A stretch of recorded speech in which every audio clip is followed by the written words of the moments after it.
Welcome back to Edgemont Elegance, everybody. It is a rainy Wednesday morning. We are on week 49 of this project, so almost a year in now. We have got a ton of masonry work done. We've got flooring completed inside. We've had cabinets delivered. We have interior finishing going on, interior doors being hung. There's just so much to talk about. Let's stop doing it from the outside in the rain and go inside. Let's go check it out. This is the dining / cabinet room. This is where all the cabinets have been staged in here. Coming through into the family room, we have got not a lot going on in here, just more storage, tools, that sort of thing. We will be having cabinets going across this wall over here in the future, so definitely stay tuned for that. And as we go into the kitchen here, we have got the kitchen island now fully assembled in here, looking great. We've got some floating shelves with underlight inside of them here. Now, if you've ever wondered how we achieve that aesthetic, we've got a shelf here. And so the inside of this comes out, right? And you can see that this has actually already been installed up there for those cabinets up there. And so what will happen is the electricians or the cabinet guys will drill a hole through this piece here, which will allow for a wire to get to that puck light. And that's how these sorts of little intricate details happen there. For the record, Sprucehill executing, we did not design this, but we've got blind corner here that's just been left empty. I'm guessing that the clients and the designers decided we've already got a buttload of cabinetry and storage in this kitchen. We don't need to get every square inch of it. So they just left this empty. As it turns out, I did the exact same thing at my house. I was like, we have got so much storage in this kitchen as it is. There's no need to spend another $3,000 trying to get storage in the corner. Just value proposition wasn't there, right? Coming through in here, right? We've got all of our cabinets up here. We're just debating about whether or not we're happy with this edge tape on these cabinets. So you can see that there's a difference in color between this is a painted piece here and this has got edge banding on it. Again, Sprucehill projects, our standard is to use plywood boxes. I'm not a huge fan of melamine myself. Plywood or plywood finish, birch boxes look great. Very nice, strong, durable product. My recommendation to you is like if you're gonna do a job, do it once and do it forever so that you're not having to fix it up over and over and over again. And I have actually this product in my own personal home as well. And we've been living there for just over 2 or 3 years now and still looks like it was installed the day before, right? Like this stuff really holds up to use really well. And that's with having 2 teenagers in the house. So come on now. In here, we have got all of the drawers and everything else here. You know, as we talk about in a lot of our videos, right? All of our pantry cabinets always have rollouts, and this is what the slides look like without the drawer box in it. And those will suck back nice and slowly and beautifully in the future. I am really loving the detailing that these guys came up with for this kitchen island in terms of having this post here and just adding a little bit of more interest to the island. I'll be the first to admit that's going to be a bit of a pain in the butt to clean, but guess who's not cleaning it? This guy, not my house. Nonetheless, I really like the detail. I think it looks really, really good. In here, is there anything else that we really need to talk about? I don't think so. I mean, we're looking really good. We were making a ton of progress. We walked underneath and didn't really look up. We've got these amazing crown molding details going on in here, and our team has been doing an absolutely bang up job getting all of this stuff done. I mean, I want Kyle to take a close up of these outside corners here. Like, look at how tight that is. Absolutely fantastic. And once those get once those get dapped and filled and all painted up and done, like, it's gonna look like $1 million. Absolutely fantastic. Very, very cool. We can see the primary suite is well underway, and we finally have the pocket door installed. So that is fantastic news. Fantastic news.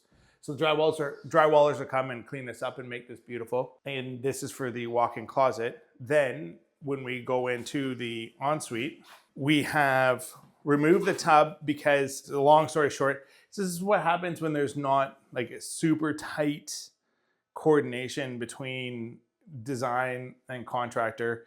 And unfortunately for us on this one, the designers of this home retired shortly after finishing the project. They're still around and they're still available to answer the call, and they're still phenomenally awesome humans, but they no longer live anywhere near this address. So we were having to, kind of do things as best we can. And I actually really like how we've got wall tile going the whole way around this bathroom. I love that detail.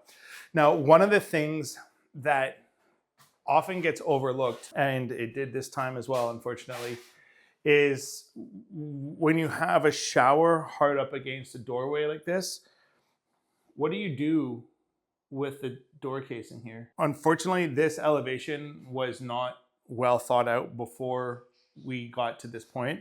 So what we're gonna end up doing is either shifting this door over a couple of inches or just shrink the door a couple of inches and go with a slightly more narrow door just to give us a little bit more room to accommodate that door casing. But you know what? Even as pros, make mistakes and things just don't kind of go the way that you're hoping they're gonna go. It's life. I mean, I like to think that we're as good as it gets. And I think that we are.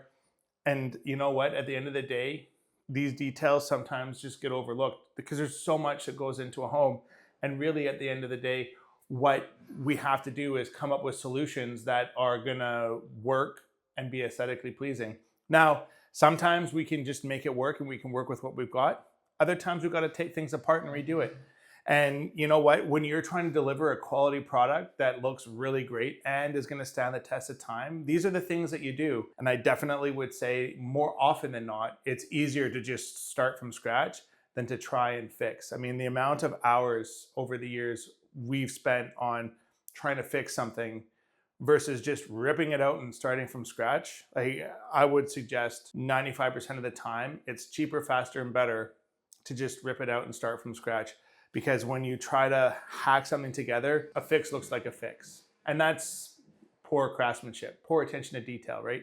Here, if we shrink this door, nobody other than you and I are gonna know that the door got shrunk when it's all done, right? Everything will look totally normal. If we move the door over, again, once we're done, you'll never know any different. And that is definitely a Sprucehill way. We want the work that we leave behind to look great, and we want our clients to be proud to show people their homes. So yeah, that's how we roll anyways. Lots of work happening up here. We've got flooring going on, which is looking great. So when we were on site last time, we were talking about whether or not we want to install doors on top of finished floors or not. Here, we haven't had a choice. We're installing the doors on top of the finished floors.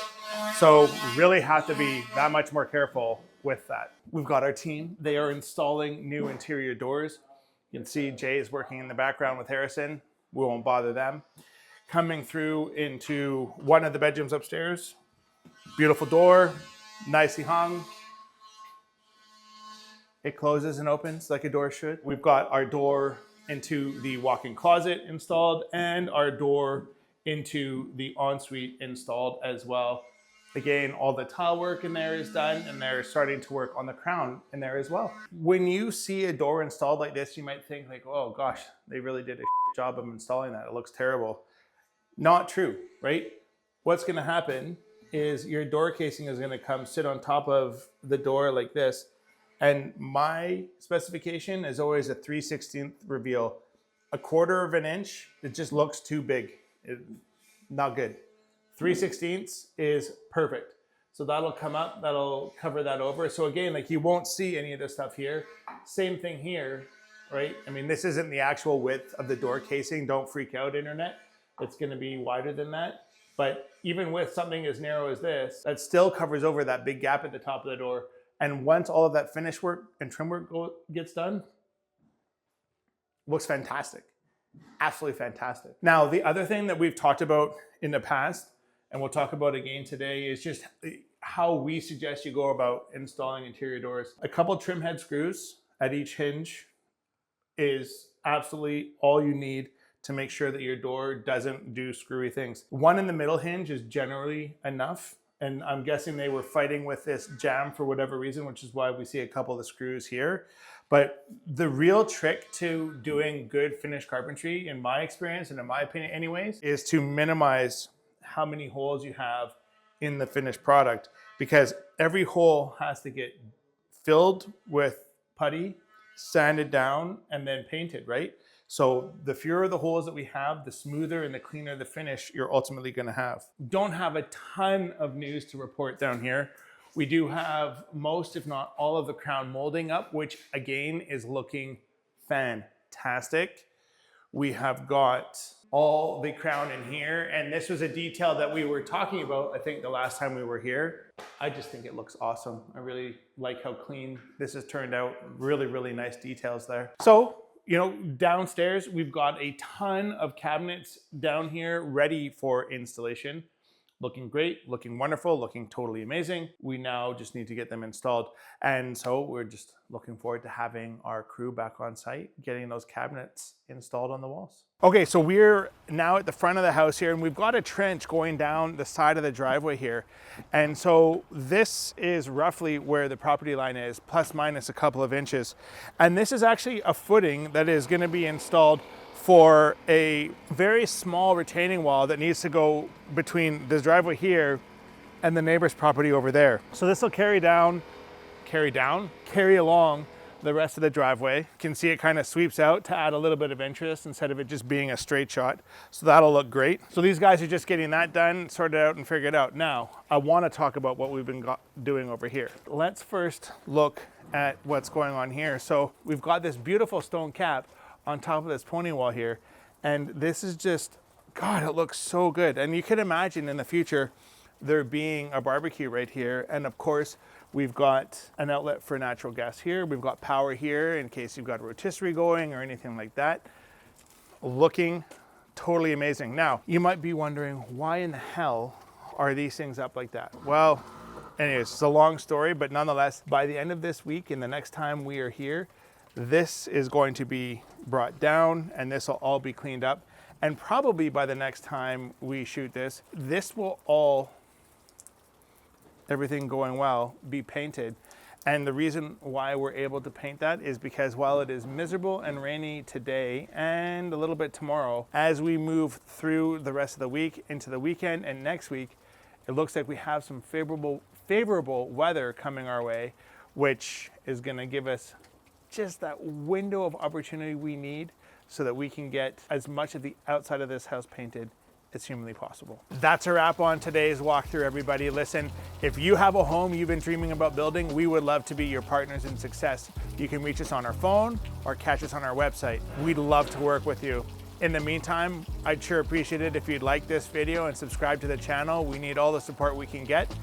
And as always, stay awesome. Thanks for watching. Bye now.